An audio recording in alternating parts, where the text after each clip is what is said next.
नमस्कार, सुबह में आपका स्वागत है। मैं हूं सबरीन सिद्दीकी। समाचारों में सबसे पहले नजर डालते हैं आज की हेडलाइंस पर।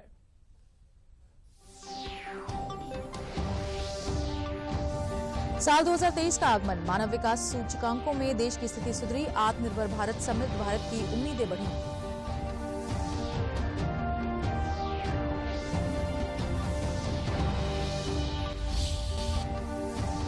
नए साल पर प्रदेश सरकार का युवाओं को तोहफा, पुलिस भर्ती बोर्ड करेगा विभिन्न पदों पर 40,000 भर्तियां।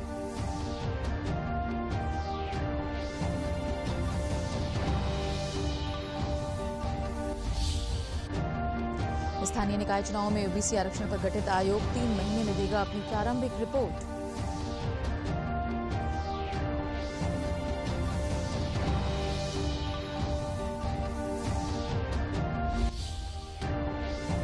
और बर्फीली हवाओं में ठिठुरी राजधानी, पूरे प्रदेश में शीतलहर का प्रकोप। मौसम विभाग का कहना है कि जनवरी में अभी और गिरेगा पारा।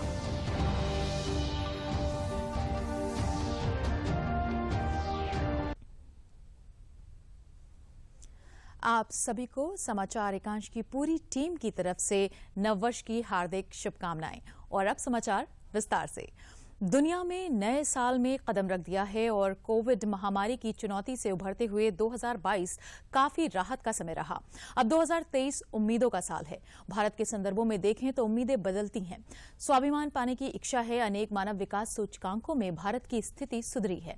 आत्मनिर्भर भारत का प्रभाव मैन्युफैक्चरिंग, रक्षा और अंतरिक्ष जैसे क्षेत्रों में स्पष्ट रूप से दिखाई देता है।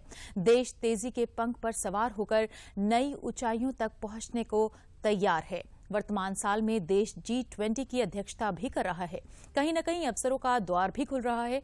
कूटनीतिक मंच पर भारत का डंका बजने लगा है। सॉफ्टवेयर का केंद्र बनकर देश उभरा है। दुनिया की 85% अर्थव्यवस्था को समेटने वाले G20 के लिए भारत का एजेंडा निर्धारक है। भारत अपनी सांस्कृतिक विरासत से दुनिया को पर्यावरण के अनुकूल जिंदगी जीना सिखाने के लिए तैयार है। अनुमान है कि बीते दिनों की महंगाई से लोगों को राहत मिलेगी। लघु जमाकर्ताओं की बढ़ी ब्याज दरों पर लोगों को राहत मिलेगी।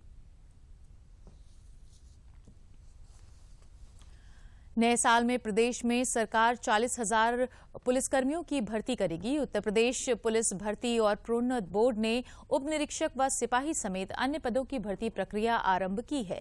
लिपिक संवर्ग में उप निरीक्षक व सहायक की 1,157 पदों पर भर्ती का परिणाम घोषित कर दिया है। बोर्ड ने चयनित अभ्यर्थियों को नए साल का उपहार दिया है। मुख्यमंत्री योगी आदित्यनाथ के निर्देश पर भर्ती बोर्ड विभिन्न स्तर के लगभग 40,000 पदों पर चयन की प्रक्रिया आरंभ की है। इनमें से रेडियो शाखा के 2,430 पदों के लिए जल्द ही लिखित परीक्षा होगी। इसके साथ ही उप निरीक्षक नागरिक पुलिस के 829, कंप्यूटर ऑपरेटर के 693, आरक्षी नागरिक पुलिस के 26,210, फायरमैन 1,007, आरक्षी पीएसी के 8,540, जेल वार्डर के 1,582 पदों समेत अन्य पदों पर भर्ती के लिए अधियाचन बोर्ड को उपलब्ध कराए गए हैं।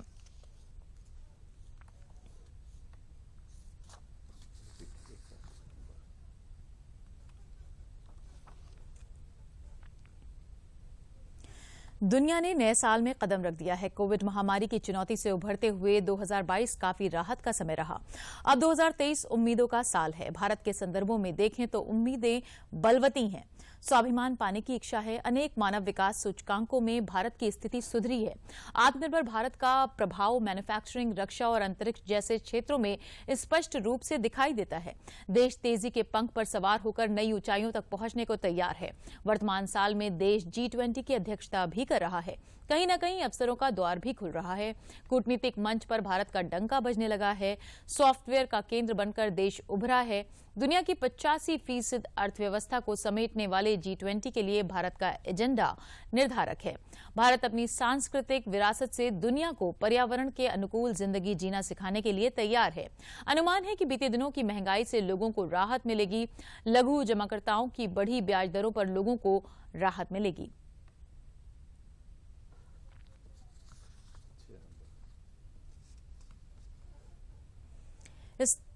स्थानीय निकाय में ओबीसी आरक्षण को इलाहाबाद हाई कोर्ट द्वारा रद्द किए जाने के बाद सरकार द्वारा गठित आयोग ने कल लखनऊ में पहली बैठक की। बैठक के बाद आयोग के अध्यक्ष पूर्व न्यायाधीश राम अवतार सिंह ने कहा कि हमें 250 से 3 महीने में सरकार को रिपोर्ट देनी है। उन्होंने कहा कि कमेटी के सभी सदस्य सभी जिलों में जाएंगे और डाटा कलेक्ट करेंगे। उन्होंने ये भी कहा कि ये मामला नया है, इसलिए चुनौतियां बड़ी हैं। साथ ही जनप्रतिनिधियों से भी संपर्क किया जाएगा। उन्होंने कहा कि सरकार ने हमें 6 माह का समय दिया है, लेकिन हम 3 महीने में प्रारंभिक रिपोर्ट सौंप देंगे। विपक्षी दलों ने जो सवाल उठाए थे उनकी भी बात सुनी जाएगी।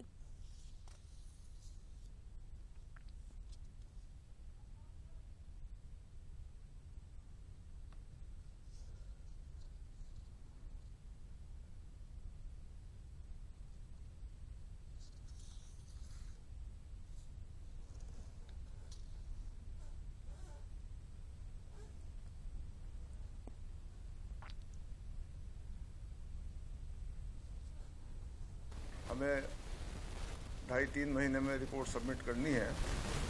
उसके बाद फिर इस पर फर्दर जो भी फॉलो अप एक्शन होंगे उसमें भी टाइम लगेगा। तो हम कोशिश करेंगे कि जल्दी से जल्दी इस कार्य को पूरा करें।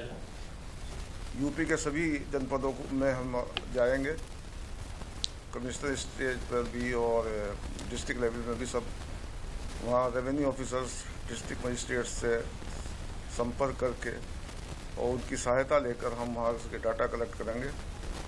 और डाटा कलेक्ट करने के बाद जो भी हमें सूचनाएं की आवश्यकता होगी उनके माध्यम से लेंगे। हम जनप्रतिनिधियों से भी थोड़ा आशा करेंगे कि वो भी हमें उचित सूचनाएं प्रदान करें, ताकि हम अच्छी और कंप्लीट रिपोर्ट सबमिट कर सकें। साल के आखिरी दिन धूप के बावजूद राजधानी में बर्फीली हवाओं ने लोगों को ठिठुरने से बेहाल कर दिया। धुंध के चलते दृश्यता सुबह 6 से 8 बजे तक शून्य रही। तेज हवाओं के चलते अधिकतम तापमान में सामान्य से 5 डिग्री की गिरावट आई। मौसम का दूसरा दिन सबसे ठंडा रहा। न्यूनतम पारा 9.3 डिग्री हो गया। मौसम वैज्ञानिकों की माने तो नए साल में पारा और तेजी से गिरेगा। शीतलहर लोगों को दुबकने के लिए मजबूर करेगी। उच्च हिमालयी इलाकों से होकर आ रही हवाओं ने ठंड और बढ़ा दी है।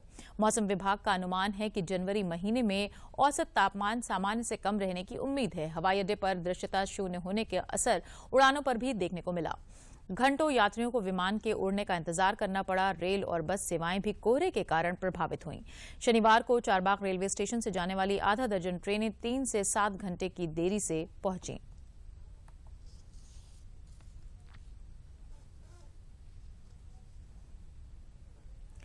प्रधानमंत्री नरेंद्र मोदी ने बीते साल देश को एक भारत श्रेष्ठ भारत के रूप में प्रस्तुत करने के विभिन्न मंचों से विविध बहुलता को एकीकार करते हुए एकीकृत राष्ट्र को प्रदर्शित करने के लिए अपने वक्तव्य दिए।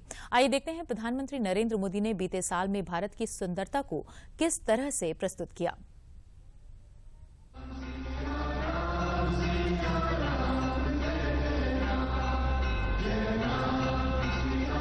बोलो सियावर रामचंद्र की, सियावर रामचंद्र की, सियावर रामचंद्र की।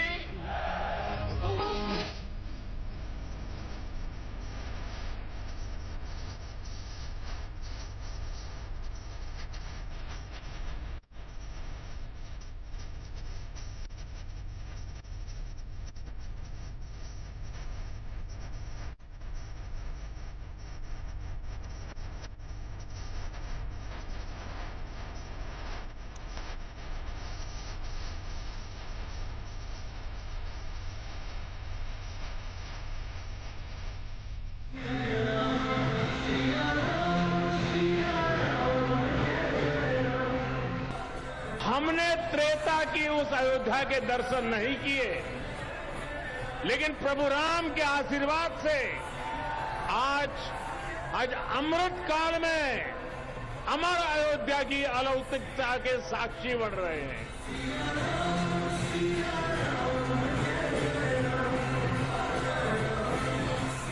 दीवा जेवी आश ने दीवा जेवो ताप, दीवा जेवी आग ने दीवा थकी हाश। उगता सूरज ने हर कोई पूजे, ये तो आथमती सांझे आपे साथ। जाते बड़े ने बाळे अंधार, मानव मनमा उगे रखो पानो भाव।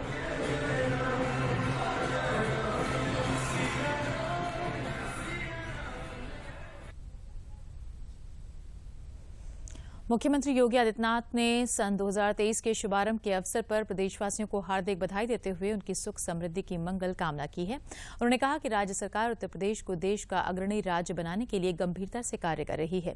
मुख्यमंत्री ने ये विश्वास व्यक्त किया कि प्रदेश को समृद्धि और विकास के रास्ते पर ले जाने के राज्य सरकार के प्रयासों को नए वर्ष में और गति मिलेगी। उन्होंने ये भी कहा कि प्रदेश की प्रगति के लिए अनेक महत्वपूर्ण परियोजनाएं एवं जन कल्याणकारी कार्यक्रम संचालित किए जा रहे हैं, जिनसे प्रदेश की जनता का जीवन स्तर निरंतर बेहतर हो रहा है। मुख्यमंत्री ने कहा कि राज्य सरकार के विकास एवं जन कल्याणकारी कार्यों के परिणाम स्वरूप आज प्रदेश एक नई पहचान के साथ देश के विकास में अपनी अग्रणी भूमिका का निर्वहन कर रहा है। डबल इंजन की सरकार के विकास कार्यों का लाभ गांव, गरीब, किसान, नौजवान, महिला सहित समाज के हर वर्ग को प्राप्त हो रहा है। मुख्यमंत्री ने यह भी कहा कि लोगों से कोरोना संक्रमण के दृष्टिगत नववर्ष के अवसर पर आयोजित किए जाने वाले कार्यक्रमों में सभी सावधानियां बरतने की अपील की है।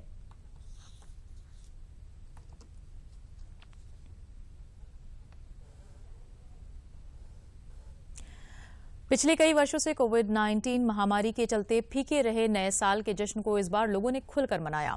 हालांकि एक बार फिर कोविड का खतरा मंडरा रहा है, लेकिन लोगों ने जश्न को मनाते हुए नए साल का स्वागत किया।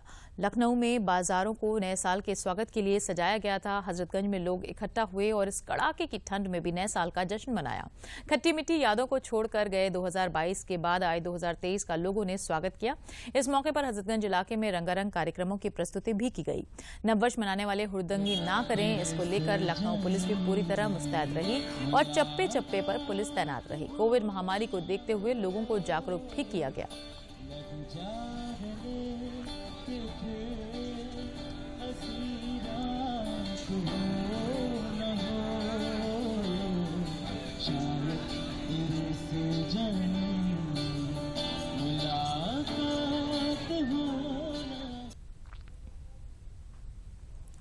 दुनिया के कई देशों में साल 2023 की शुरुआत हो चुकी है। कोविड महामारी के दौर से निकलते हुए तकरीबन 2 साल बाद लोग नए साल के स्वागत में जश्न के अंदाज में दिख रहे हैं। एक नजर दुनिया में साल 2023 के शुरू होने की जश्न पर।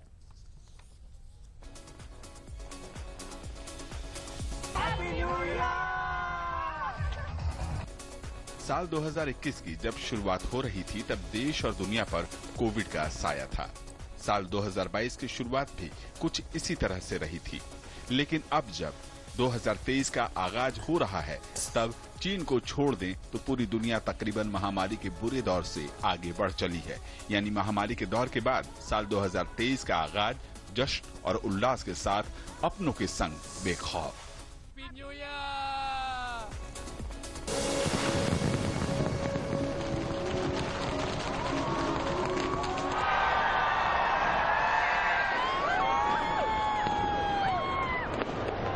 न्यूजीलैंड, ऑस्ट्रेलिया, आयरलैंड, किर्बेती सहित जापान और दक्षिण कोरिया में नए साल का आगाज हो चुका है। नए साल में नई उम्मीदें, नई उमंग, नए संकल्प और साल की शुरुआत खुशियों से भरे चेहरे। पूरी दुनिया में नए साल का जश्न आने वाले अगले 24 घंटे तक मनाया जाएगा और यूएस के माइनर आउटलाइन आइलैंड में नए साल का जश्न भारतीय समय अनुसार 1 जनवरी की शाम 5:35 पर होगा और इसी के साथ पूरी दुनिया में तारीख हो जाएगी 1 जनवरी 2023। हालांकि चीन की बढ़ती कोविड की घटनाओं और हालातों को देखते हुए भारत में एहतियात बरतने की अपील और इस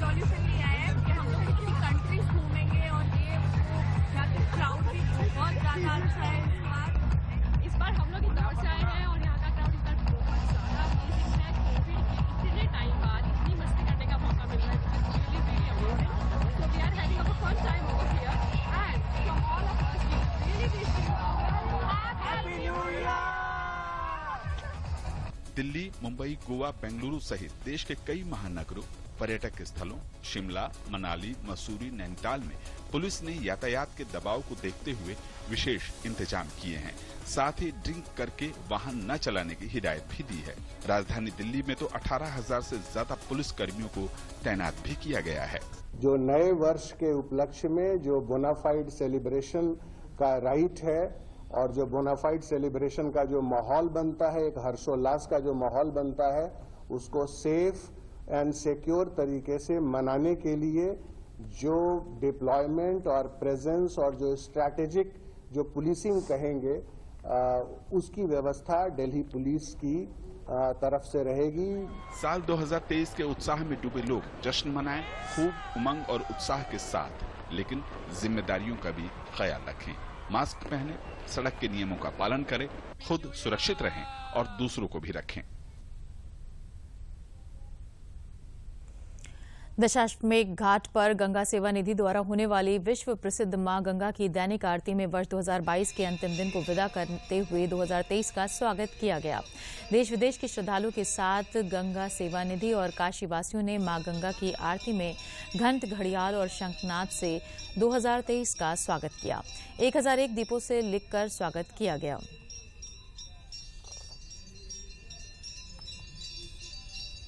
आरती है वो 2022 जो है हम लोगों के बीच से जा रहा है और 2023 का आगमन हो रहा है। तो काशी में तो ये परंपरा है कि हम लोग जो हम लोगों का धार्मिक अनुष्ठान होता है, जो सप्त ऋषि द्वारा जो आरती हो रही है संघ के माध्यम से, घंटा घड़ियाल के माध्यम से 2023 का हम लोग स्वागत कर रहे हैं। और 2023 में एक जनमानस में भी ये संदेश देना चाहते हैं कि कोरोना अभी हम लोगों के बीच से गया नहीं है। जिस तरीके से कोरोना की एक वापसी हो रही है, तो लोग इसमें थोड़ा सा अपनी जागरूकता का परिचय देते हुए जो सामूहिक स्तर पे मास्क का प्रयोग करें, सोशल डिस्टेंस का प्रयोग करें और यथासंभव जो है एक दूसरे को वो लोग जागरूक करें। दिया जलाने का मतलब ये है कि सबके जीवन में जिस तरीके से दिया एक प्रकाशमान का प्रतीक है, तो हर लोगों के जीवन में जो 2022 में जो चीज़ों से जो लोग वंचित रह गए हैं, उन सब चीज़ों को लोगों के जीवन में खुशहाली आए, हर तरीके की संपन्नता है। और इसी के साथ ही हम लोग 2023 का स्वागत कर रहे हैं। वाराणसी में स्थित काशी विश्वनाथ धाम में नए साल पर बड़ी संख्या में श्रद्धालुओं के दर्शन करने की उम्मीद है। ऐसे में काशी विश्वनाथ न्यास ने दर्शन की विशेष व्यवस्था की है। इस पर डीडी न्यूज से खास बातचीत की काशी विश्वनाथ न्यास के मुख्य कार्यकारी अधिकारी सुनील वर्मा ने। वर्मा जी, इस बार आप लोगों ने पिछली बार की भीड़ को देखते हुए क्या व्यवस्था की है? ऐसे श्री काशी विश्वनाथ धाम में 9 वर्ष पे श्रद्धालुओं की संख्या आने की अधिक संभावना है, इसलिए हम लोग पहले से तैयारी करके रखें। न्यास द्वारा निर्णय लिया गया कि श्रद्धालुओं को किसी प्रकार की कोई तकलीफ ना हो, इसके लिए जो भी व्यवस्थाएं करनी है वो कर लें। हम लोगों ने पिछले वर्ष से अनुभव लेते हुए इस बार ने प्रॉपर बैरिकेटिंग की है, श्रद्धालुओं के लिए कतारबद्ध रूप से होकर दर्शन कराने की व्यवस्था की है। साथ ही जो टिकट फैसिलिटी थी वो कुछ दिन के लिए बंद कराई ताकि श्रद्धालुओं को ज़्यादा देर तक वेट ना करना पड़े। हमारा ये उद्देश्य है कि 20 से 25 मिनट में श्रद्धालु दर्शन करके और अपने गंतव्य की ओर चले जाएं। इसी उद्देश्य से हम लोगों ने लगातार तैयारी कराई है। ये जो झांकी दर्शन की क्या व्यवस्था कितने दिन के लिए है? नहीं, नॉर्मली हम वैसे भी झांकी दर्शन व्यवस्था कराते हैं, लेकिन कुछ जो जनता है उसके जो श्रद्धालु उनके डिमांड पे हम कुछ देर के लिए खोलते हैं कि लोग अंदर से भी जाके दर्शन कर लें। परंतु जब भीड़ संख्या ज़्यादा हो जाती है तो ऐसी दिशा में वो हम अंदर वाली व्यवस्था को बंद कर देते हैं, क्योंकि उससे नहीं तो फिर श्रद्धालुओं को लंबे समय तक इंतजार करना पड़ेगा। तो वो झांकी दर्शन पूर्ववत ही रहता है, बस उस दिन पूर्णतया हो जाता है कि उस दिन फिर किसी दिशा में हम अंदर प्रवेश नहीं करते हैं, उस दिन बाहर से सभी को दर्शन कराते हैं, ये व्यवस्था रहती है। गर्भगृह में जाने की व्यवस्था इस बार नहीं रहेगी क्योंकि भारी संख्या में श्रद्धालु आते हैं, ऐसी व्यवस्था काशी विश्वनाथ ट्रस्ट ने की है। कैमरा पर्सन पूजा सिंह के साथ doctor Harkesh Bahadur Singh Gautam, DD news Varanasi. समाचार अभी और भी हैं, लेकिन पहले लेते हैं ये विराम।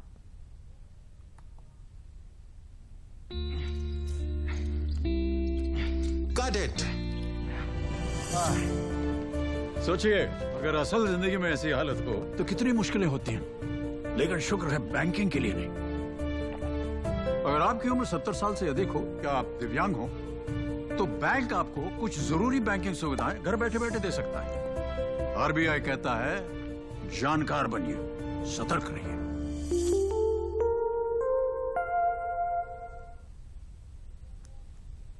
विराम के बाद समाचारों में आपका स्वागत है और अब बढ़ते हैं अपनी अगली खबर की तरफ। देश में कोविड की स्थिति पर केंद्र सरकार लगातार नजर बनाए हुए है। पीएम मोदी के प्रधान सचिव डॉक्टर पी.के. मिश्रा ने कोविड पर एक उच्च स्तरीय समीक्षा बैठक की अध्यक्षता की और प्रधानमंत्री द्वारा दिए गए निर्देशों के अनुपालन की समीक्षा की गई। बैठक में केंद्र सरकार के वरिष्ठ अधिकारियों और विशेषज्ञों ने भी हिस्सा लिया। पीएम मोदी के प्रधान सचिव को चीन, जापान, दक्षिण कोरिया, सिंगापुर और ब्राजील आदि में कोरोना संक्रमण में आए उछाल संबंधी जानकारी दी गई। उन्होंने स्वास्थ्य मंत्रालय द्वारा उठाए गए कदमों और प्रधानमंत्री के निर्देशों के अनुपालन के बारे में भी बताया गया। बैठक के दौरान अधिकारियों और विशेषज्ञों के साथ कोविड टीकाकरण की स्थिति की भी समीक्षा की गई। बैठक में जानकारी दी गई कि कोविड वैक्सीन की 220 करोड़ से अधिक खुराकें दी जा चुकी हैं।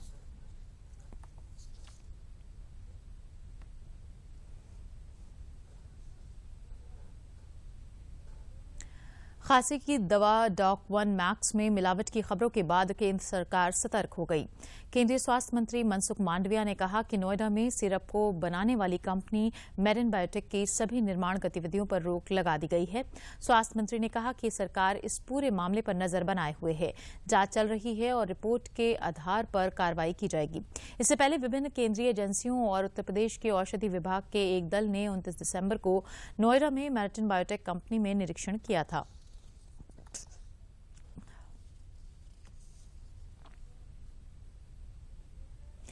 मिशन शक्ति योजना के तहत मेरठ पुलिस ने नववर्ष के उपलक्ष्य में महिलाओं को अपराधों के प्रति जागरूक करने के उद्देश्य से हेल्पलाइन नंबर 112 के अंतर्गत मुख्य चौराहों पर 3 दिवसीय जागरूकता अभियान भी चलाया है, जिसमें स्टॉल और सेल्फी पॉइंट के माध्यम से महिलाओं को महिला पुलिस द्वारा हेल्पलाइन नंबर 112 के विषय में बताया जा रहा है।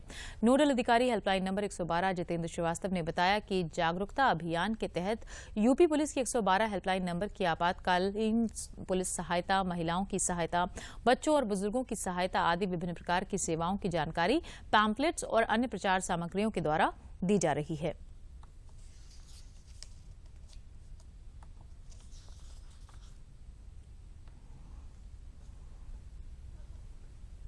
यूथ को, वृद्धों को, महिलाओं को और समाज के हम उस वर्ग पर फोकस कर रहे हैं जिसको बहुत इसकी आवश्यकता होती है। इनकेस ऑफ इमरजेंसी आपको थाने नहीं आना है, बल्कि पुलिस खुद ही आपके द्वार चल के आएगी। बस एक 112 को आप कॉल कर दीजिए, within 10 minutes we will be there. Per day 700 से 800 इस तरह के कॉल जनरेट होते हैं मेरठ में। इस पर हमारे पीआरबी की 60 गाड़ियां हैं और 60 4 व्हीलर्स हैं और 30 2 व्हीलर्स हैं। वे वहाँ मौके पहुँचती हैं और जो हमारा एवरेज टाइम है वो 10 मिनट के आसपास होता है। शहर में और भी कम है, 7 से 8 मिनट के बीच में हमारी गाड़ी वहाँ पहुँच जाती है। फरवरी 2023 में उत्तर प्रदेश में आयोजित होने जा रहे यूपी ग्लोबल इन्वेस्टर समिट 2023 के लिए विश्व के 16 प्रमुख देशों के निवेशकों को उत्तर प्रदेश में निवेश के लिए आमंत्रित करने के बाद अब 5 जनवरी से मुख्यमंत्री योगी आदित्यनाथ के नेतृत्व में देश के 9 प्रमुख शहरों में घरेलू रोड शो की शुरुआत होने जा रही है, जिसकी तैयारी को लेकर उत्तर प्रदेश सरकार के औद्योगिक विकास मंत्री नंद गोपाल गुप्ता नंदी ने आज अपने सरकारी आवास 6 कालिदास मार्ग पर समीक्षा बैठक की, जिसमें रोड शो के आयोजन, औद्योगिक घरानों से वार्ता आदि को लेकर विस्तृत चर्चा हुई। बैठक में 10 से 12 फरवरी तक लखनऊ में आयोजित होने जा रहे यूपी ग्लोबल इन्वेस्टर समिट की तैयारियों पर भी विस्तार से चर्चा हुई।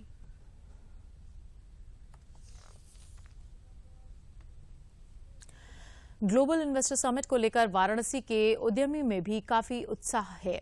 बात अगर बनारस के जिला उद्योग कार्यालय की जाए तो अब तक 25 करोड़ रुपए से ज्यादा के निवेश का प्रस्ताव प्राप्त हुआ है। ग्लोबल समिट के लिए वाराणसी को 4000 करोड़ रुपए के निवेश करने का लक्ष्य मिला है, जिसके सापेक्ष अब तक लगभग 2500 करोड़ रुपए के निवेश का प्रस्ताव प्राप्त हुआ है। उपायुक्त उद्योग मोहन शर्मा ने बताया कि ग्लोबल इन्वेस्टर समिट के लिए वाराणसी को मिला लक्ष्य जल्द पूरा हो जाएगा। जिले के उद्यमी इसको लेकर काफी उत्साहित हैं। लघु उद्योग भारत काशी प्रांत के अध्यक्ष राजेश कुमार सिंह ने बताया कि हमारे संगठन ने अभी तक 700 करोड़ रुपए के निवेश का प्रस्ताव दिया है और हमें उम्मीद है कि ये 1500 करोड़ जाएगा।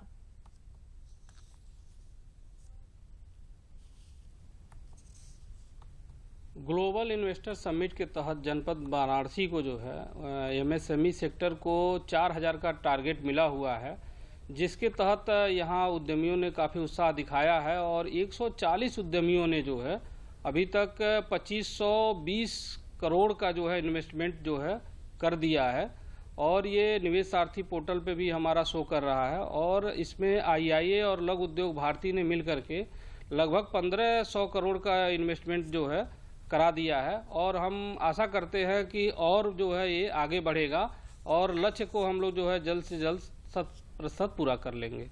ये लगभग 700 करोड़ रुपए का है। इन्वेस्ट हमारे संगठन लघु उद्योग भारती के द्वारा कराया गया। वहाँ के उससे जुड़े हुए उद्यमियों ने 700 करोड़ रुपए का इन्वेस्ट सबमिट किया है कागज, और हम पूरा उम्मीद है कि 1500 करोड़ तक हम जाएंगे, इसको पूरा कराएंगे।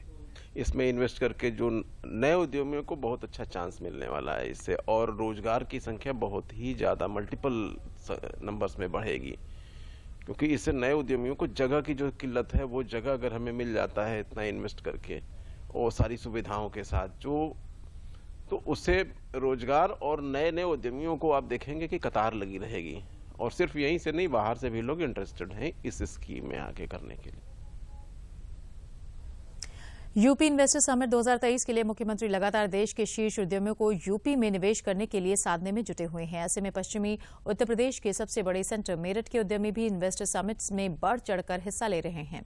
इसी को लेकर कौशल विकास मंत्री कपिल देव अग्रवाल लगातार मेरठ के उद्योग जगत के व्यापारियों से बातचीत कर रहे हैं। वो बढ़ चढ़कर समिट में हिस्सा ले रहे हैं और देश के लिए योगदान भी दे रहे हैं। इसी के चलते मेरठ के प्रमुख उद्यमियों ने इन्वेस्टर समिट के लिए 3,500 करोड़ रुपए के निवेश का वादा किया और इससे आगे बढ़ाने की भी बात कही। जिला उद्योग केंद्र के अनुसार मेरठ अपना टारगेट पूरा करने में कामयाब रहेगा। इसी के मद्देनजर मोहकमपुर IIA भवन में उद्यमियों के साथ संवाद और चर्चा का आयोजन किया गया।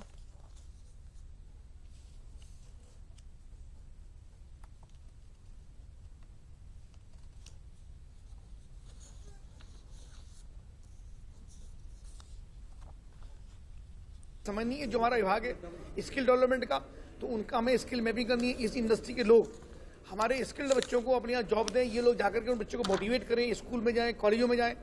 मैं इनसे निवेदन करूंगा अभी मैं बातचीत में कि जितनी यहाँ पे इंडस्ट्रीज हैं वो सब इंडस्ट्रिस्ट कॉलेजों में जाकर के बच्चों को मोटिवेट करें, कैसे उनका विजन होना चाहिए, कैसे आप इंडस्ट्री के क्षेत्र में जा सकते। दुनिया में नए साल में कदम रख दिया है। कोविड महामारी की चुनौती से उभरते हुए 2022 काफी राहत का समय रहा। अब 2023 उम्मीदों का साल है। भारत के संदर्भों में देखें तो उम्मीदें बलवती हैं। स्वाभिमान पाने की इच्छा है। अनेक मानव विकास सूचकांकों में भारत की स्थिति सुधरी है। आत्मनिर्भर भारत का प्रभाव मैन्युफैक्चरिंग, रक्षा और अंतरिक्ष जैसे क्षेत्रों में स्पष्ट रूप से दिखाई देता है। देश तेजी के पंख पर सवार होकर नई ऊंचाइयों तक पहुंचने को तैयार है। वर्तमान साल में देश G20 की अध्यक्षता भी कर रहा है। कहीं न कहीं अवसरों का द्वार भी खुल रहा है। कूटनीतिक मंचों पर भारत का डंका बजने लगा है। सॉफ्टवेयर का केंद्र बनकर देश उभरा है। दुनिया की 85% अर्थव्यवस्था को समेटने वाले G20 के लिए भारत का एजेंडा निर्धारक है। भारत अपनी सांस्कृतिक विरासत से दुनिया को पर्यावरण के अनुकूल जिंदगी जीना सिखाने के लिए तैयार है। अनुमान है कि बीते दिनों में महंगाई से लोगों को राहत मिलेगी। लघु जमाकर्ताओं को बढ़ी ब्याज दरों पर लोगों को राहत मिलेगी।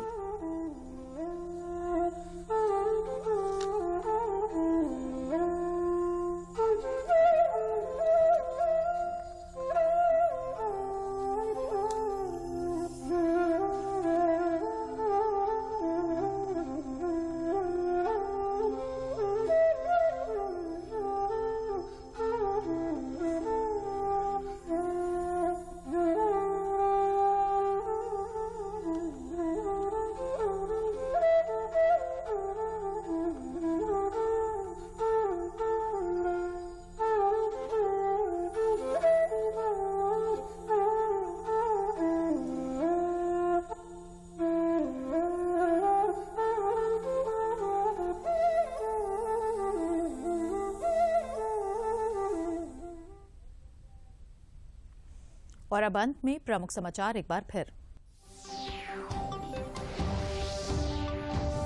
साल 2023 का आगमन, मानव विकास सूचकांकों में देश की स्थिति सुधरी। आत्मनिर्भर भारत, समृद्ध भारत की उम्मीदें बढ़ी।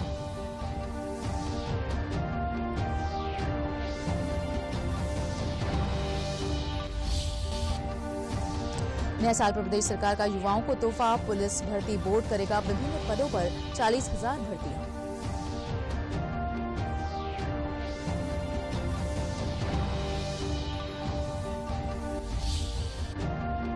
स्थानीय निकाय चुनाव में ओबीसी आरक्षण पर गठित आयोग 3 महीने में देगा अपनी प्रारंभिक रिपोर्ट।